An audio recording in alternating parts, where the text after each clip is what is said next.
what I want to do is just get you guys really confident in the business processes, specifically with selling and recruiting and coaching. So we're going to start by selling. So there's 3 things I want to mention here about when you're selling. Number 1, it's where you come from in your heart. So make sure before you walk into any sales meeting, you feel like you're in a position where you want to hear, because we're about solving problems. So you're in a position and a space where you want to really hear, so that you're inquisitive, because conversation happens out of being inquisitive. Yeah, so you might, for example, people.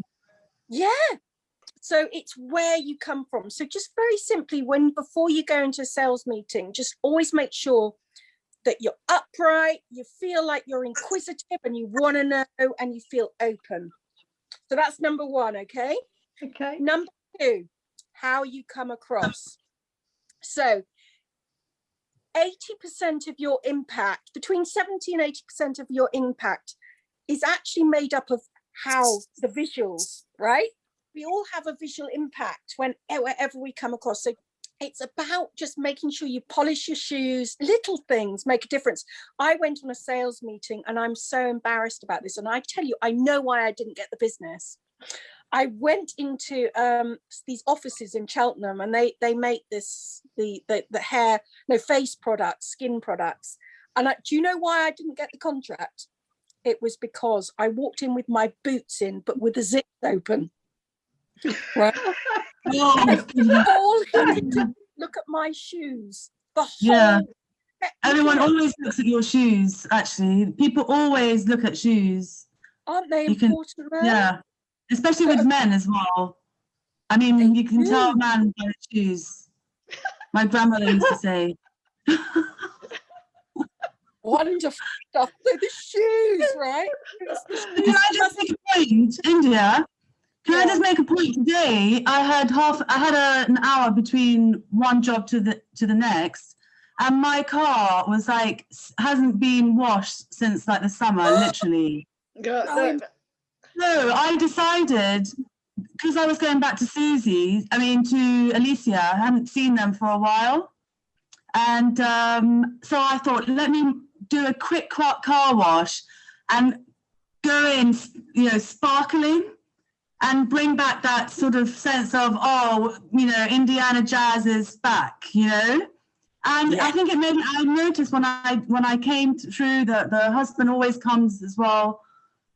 And I just thought it was an important, it's like what you're saying, what example are we setting? First impressions. It is so. Yeah.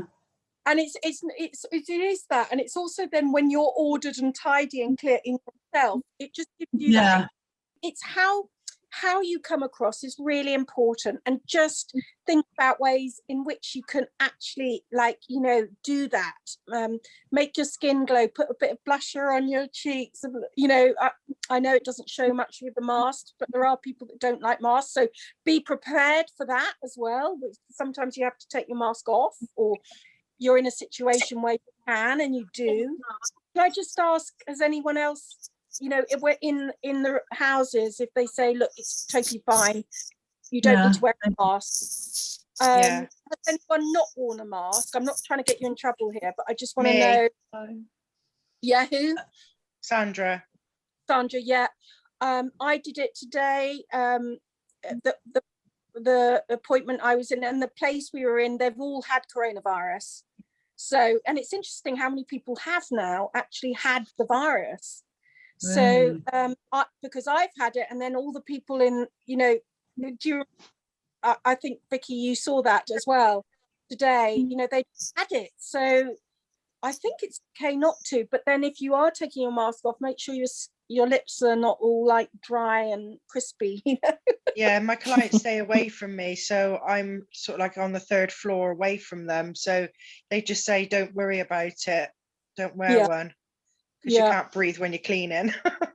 And I mean, it's more to protect you. If you feel uncomfortable, always make sure your client is just say, excuse me, would you mind putting the mask on, just because we have to be careful, because we are working you know, we go from house to house and we need to make sure we're not contaminating other people. You can always put it like that, like it's you looking after other people, but it's also down to you if you like to. But you know, you've got to be careful. So, and air the rooms. And yeah, I think most of our clients know not to be in the rooms when we're working. So it's 1, where you come from. Number 2, how you come across. And number 3 is what you do. So how do you show love, right? And we do that by the following points. So number 1, we need to know what our company is about. So I want to hear something from, just say off the top of your head, something from everyone. What do you think Indiana Jazz is about? I'm going to go to Alison first. To make a difference.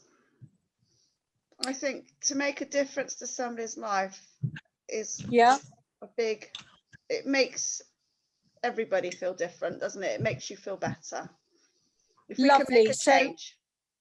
Yeah, if you can make a difference is one of the 4 things. And then if you want to make a difference, you start to look for things in the house where you could make a difference. Mel is the genius at this. She will like reorganize things as she's working in order to make a difference to their lives. So like, you know, cups are in one place, plates are in another. You know, I'm talking simple things here, but you know what I mean. And can I just check, Vicky, you're making a note of these things, aren't you, as our storyteller? Yeah. Thank you. And she's going to distribute the notes afterwards, so you don't have to write anything down. So Alice, thank you for doing this, Vicky. And Alison, so making a difference. Mel, what else do you think Indiana does? I would say going the extra mile, you know, just, you know, like doing that. If you go over time, you know, a little bit, because you just want to make sure it's all finished. Yeah, going that extra mile. Yeah, it doesn't hurt occasionally going over by 5 minutes. Do you know what I mean? They notice that stuff. And I'm not do it. I'm all for time management and making sure you do it, but it's the spirit of the pacing. So for example, Ned said to me today, he went, they keep asking me to do a deep clean for like triple the hours, but then I don't see the difference when I come in. And he said what they do on a deep clean is they actually hoover. He went, but isn't that part of yeah. So people try and do as little as possible. These cleaning companies, also these poor staff aren't being very well looked after. They've got no sense of pride, from what I can tell. And you know, they get told off when they do too much. I think Nellie knows this. You know, if you do the extra mile in a company you used to work for, Nellie, you get in trouble. And this is just like, to me, it's like you can't use your intuition and make a difference. So Mel, going that extra mile, I think. Can I just add to that? Like, you know, taking the washing out. You know, some people, when you go for your consultation, they don't. You know, you might not necessarily cover whether you take the laundry in or out. Hanging thing, you know, like if it's wet and you see that it's wet, you just put it out. And folding clothes away, like you suddenly see. You know, just doing those extra little things that they don't expect. Yeah, that's nice. Yeah, and it's like looking for things like Cherie, you know, at Leslie Ann's, you know, under the sink, it's got those bins, and they always get really horrid, you know, don't they? Pockets under the sink, and we, you know, it's like finding little things, like when you see it, don't necessarily go, don't do that. In your mind. Yeah. Yesterday, Vicky and I, we took down the Reverend Celia's Christmas tree. She hadn't had time to do it since Christmas, and she couldn't reach anything to the top of it to take the lights off, so we offered to take that down for her and take it round to the back garden and keep it out of her way. Made her day. Yeah, definitely. Like that. Yeah, but most cleaning companies, they just go, oh well, I haven't been told to do that. So already, you know, so going that extra mile is something, spirit within you, which is an attitude, is I can do that, rather than God, just can't wait to get out of here. You know, what can I get away with not doing? Yeah. That's not us, and it's not what's going to give us our name, and it's not what's going to make us our fortune. It's not going to do that. Yeah. So that's lovely. So you've got number 2. We've got going the extra mile. I would like to ask Cherie now, what do you think we're about? I'd say understanding the client and Yeah, that's a understanding good- their lives as well as what they want around the house. My God, Cherie, that is such a good one, because everyone is slightly different, and you might do one thing for one person. Now, I'll give you an example. I have one client that when we fold the little toilet, you know, at the end, and she gets a noise because she goes, I don't want my cleaning, because she doesn't want them doing it because she thinks they're spending all their time folding tissue, right? And that annoys her. Yeah. So I actually can't do it because it rubs her up the wrong way. So you'll find little things that each client would like give me an example of something, Cherie, that you think Leslie Ann or Andy likes that's particular to them. Leslie Ann, when she likes all the blinds the same length in all the rooms. Very nice. Very nice. Yeah. So that will really, and I like to do that as part of our zooming in and zooming out, yeah, to make sure things are ordered and nice. And sometimes people won't know why a room looks so great, but it will be because you've done these little things, and that's so good you've picked up on that. Thank you, Cherie. Nellie, what are we about?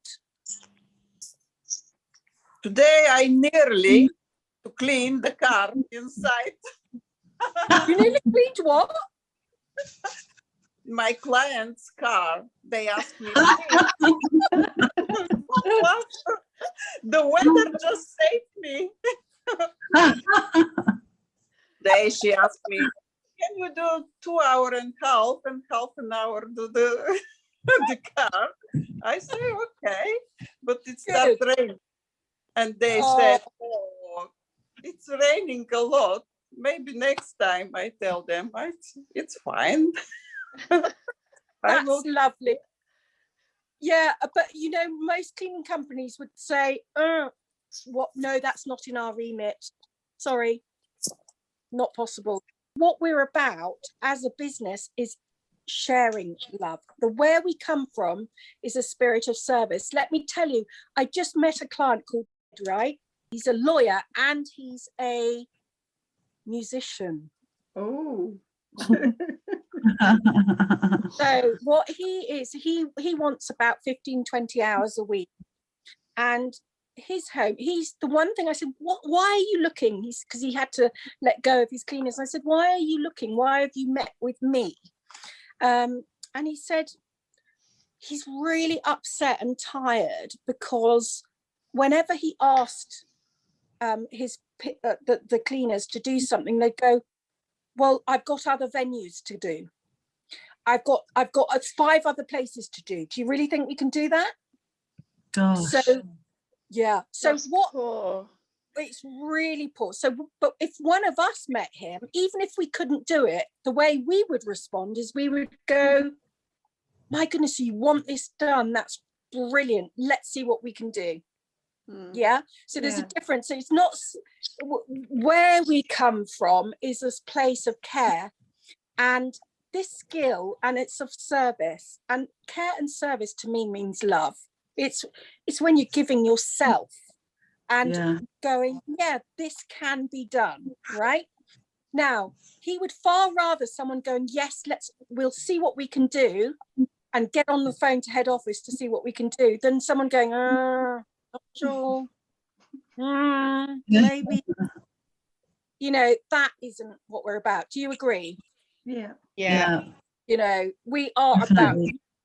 about, okay, so what we would do in that circumstance is go, we'd absolutely love to do that. And you're all going to get, suddenly someone's going to go, oh, can you do this? Or can you do that? Like Simon and Alicia, Mel, you know, they've just called me today and said, can we have Mel full time? And I'm like, you know, look, absolutely, we'd love to help. and we really would. Mel's not actually available, but we do have other people that we can bring on board and train them up in your home. Yeah, so, I can say I've trained up. Yeah. Do you know what I mean? Got some contacts. Yeah, definitely. I have got some contacts for Cheltenham. I've held fire for a bit.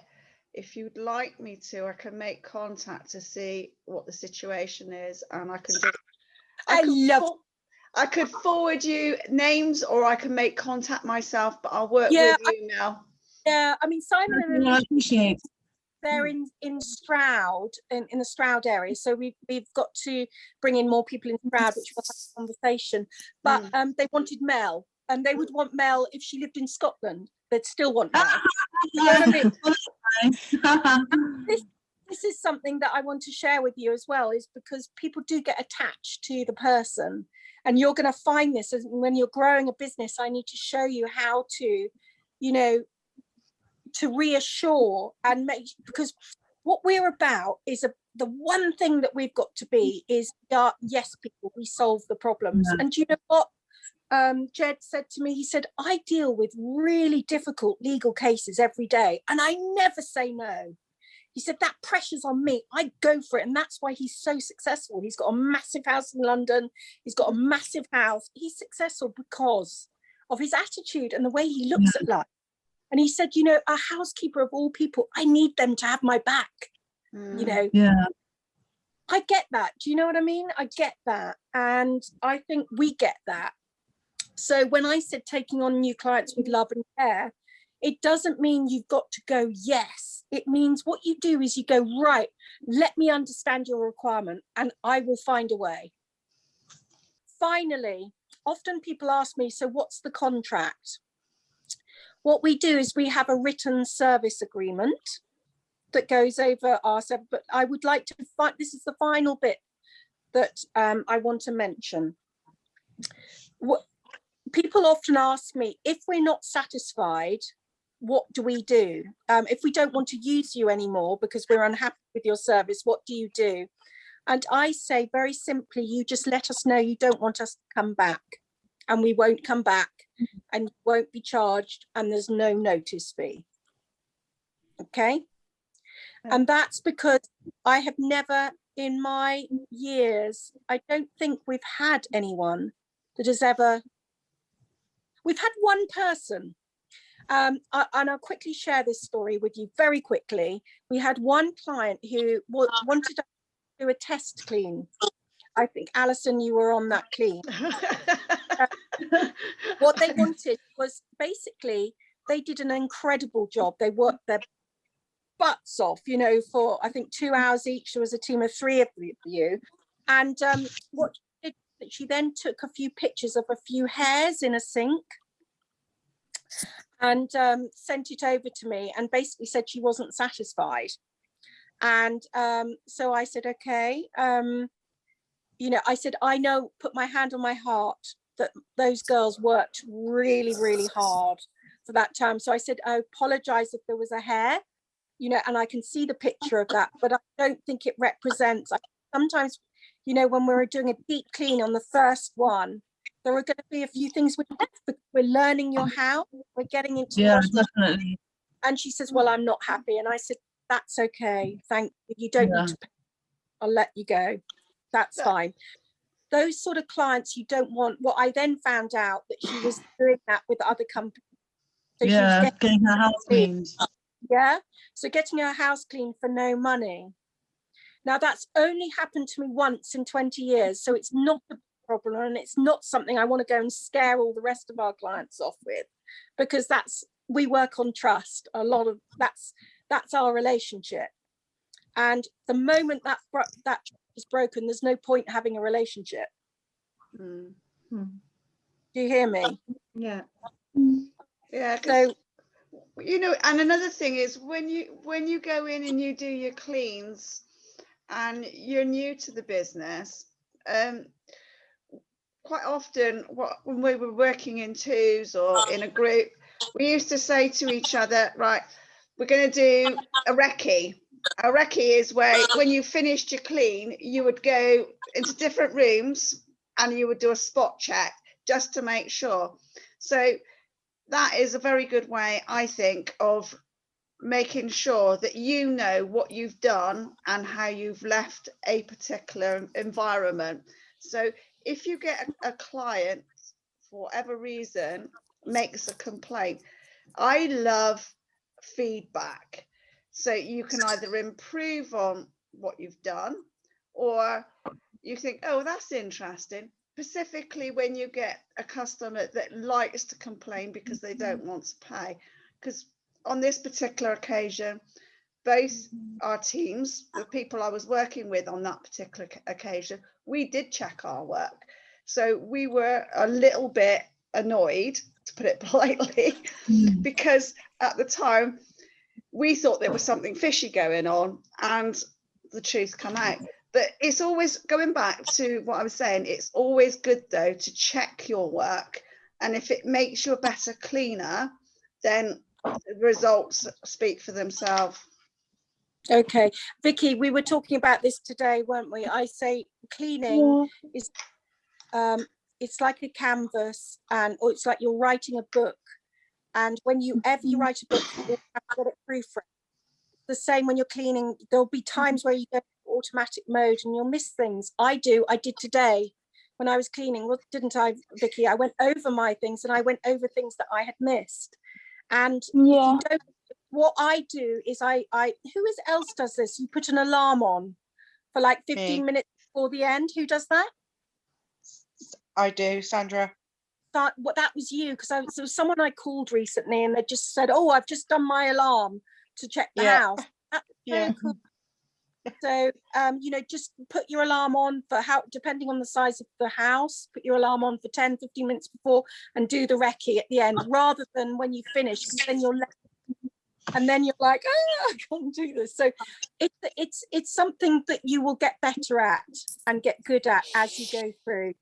So yes, fantastic. Well, look, thank you so much, all of you, for being there and loving the hair, Cherie. I've got to go and dry it. Nice to meet you all. Oh, really? Lovely to see you all. Thank you so much Bye. for your time. Ladies. Bye-bye. Thank you, you so everybody. much. Take care. Bye. Look after yourself. Bye. Bye. Bye.